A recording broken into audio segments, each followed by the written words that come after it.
Hey book buddies, Katie here, and today I'm going to be doing the Totally Should've book tag. Cue my new intro that's only 4 seconds long, but it took me 2.5 hours to make. Yeah! This tag was originally created by Emma Books. I will leave a link to her original video down in the description. This tag has also been around for like a year, but I don't really care. I'm gonna do it anyway, even though I haven't been tagged by anyone, just because I feel like it. Number 1, totally should have gotten a sequel. For this one, I'm choosing Eleanor and Park by Rainbow Rowell. Not that it didn't end in a good, realistic place, because it did, but just because I need more. I need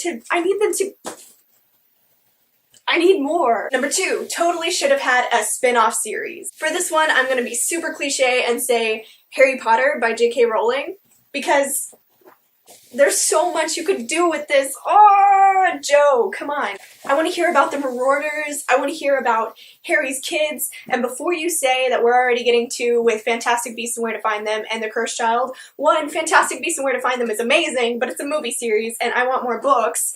And 2, Cursed Child doesn't count. You can fight me on this. I'm probably going to make a video about it later on. And before you say that I don't like it because it's a play and I don't understand how to read plays, I was in theater and I also really like reading plays. I just don't like it because it's terrible. And I'll explain to you why later. And the only good thing about it was Scorpius Malfoy, so fight me. Number 3, an author who should totally write more books. For this one, I'm going with Erin Morgenstern, the author of The Night Circus, because her writing is beautiful and I need more of it. I want to live inside of her writing. It's so pretty. She's actually already writing another book, according to her Twitter, so that's exciting, but I need more like now. Number 4, a character who should have totally ended up with somebody else. For this one, I'm going to choose Violet from Between the Devil and the Deep Blue Sea, because she shouldn't have ended up with anybody. There's also a sequel, which I didn't really like so much as the first one, but anyway.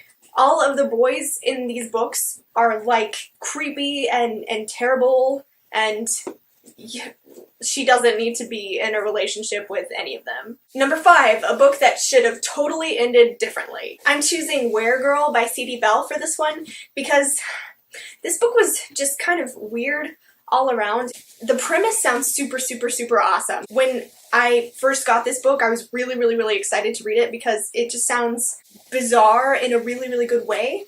But what actually happened with this book, I think they were gonna write a choose-your-own-adventure book, you know, one of those where you can, like, turn a page, blah, blah, blah, if you wanna jump into a volcano or whatever. But instead, they decided to just hire an author to put all of their crazy ideas for this choose-your-own-adventure book into one book. And so she kind of had to fit all these really bizarre elements together into one story, and I feel like she could have done a better job with it. Like, it was a difficult task, but by the end you're just kind of like, what did I just read? Why did I even read this? And there's so many loose ends that don't fit together in the end. It sounded really cool, but overall I was just kind of disappointed with the way that it ended and kind of the way that it was.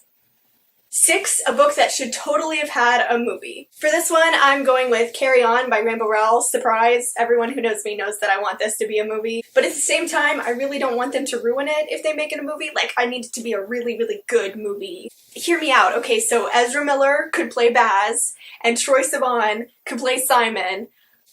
Consider. Number 7, totally should have had a TV show. The Daughter of Smoke and Bone trilogy by Laini Taylor.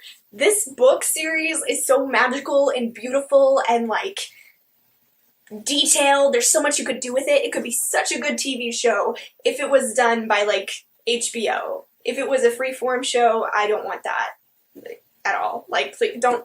Freeform needs to stay away from this. But if it were, like, a really well done, well-adapted TV show with a decent budget, I think it could be so awesome. Number 8, totally should have only had one point of view. For this one, I'm going to go with the Inheritance series by Christopher Paolini. I don't actually have those books on my bookshelf because I checked them out from the library, but the first one is only told from Aragorn's point of view, and that was cool. Then the second one, they added his, like, what was his name? I forgot. Roran! Yeah, I didn't like his point of view when it came in the second book. Now, I haven't actually finished the series.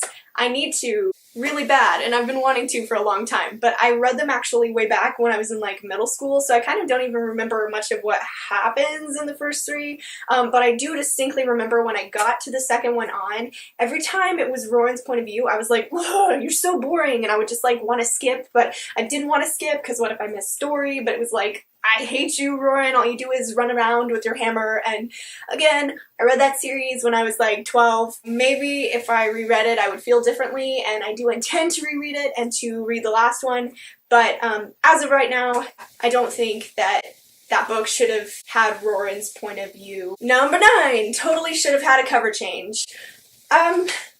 Most of my books are really pretty, so I don't really have a choice for this one. Number 10, totally should have kept the original covers. For this one, I'm going to go with any book series that was adapted into a movie and then the original cover was changed to the movie cover. Some examples that I have on my shelf.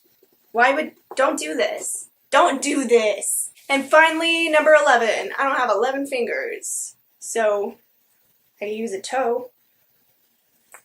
A book series that totally should have stopped at book 1. Lament by Maggie Stiefvater. How do you say her last name?